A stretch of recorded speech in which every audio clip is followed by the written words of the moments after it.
Welcome back to Us Bike Pro.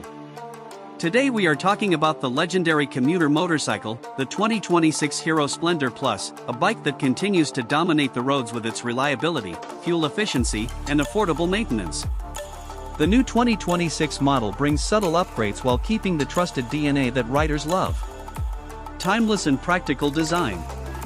The Hero Splendor Plus 2026 model retains its simple and practical design, but with refreshed graphics and new color options. The sleek fuel tank, chrome accents, and clean body panels give it a classic commuter look.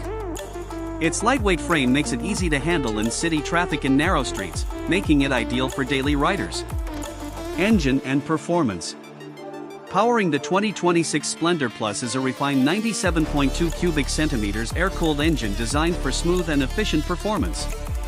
The engine delivers reliable power for city commuting and short highway rides. With improved fuel injection technology, the bike offers better throttle response and consistent performance. The smooth gearbox and low vibration levels make every ride comfortable and stress-free. Mileage and efficiency.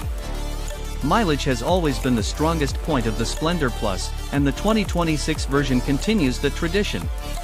It delivers excellent fuel economy, making it one of the most budget-friendly bikes in its segment. Low maintenance costs and widely available spare parts add to its long-term value. Features and comfort. The bike comes with practical features like an updated instrument cluster, improved seat cushioning, and better suspension setup for enhanced comfort. The braking system ensures stable and confident stopping power. Its upright riding posture makes it suitable for riders of all ages. Conclusion. The 2026 Hero Splendor Plus remains a symbol of trust, durability, and unbeatable mileage. For anyone looking for a dependable daily commuter, this bike continues to be a smart and sensible choice. Stay connected for more bike updates and reviews.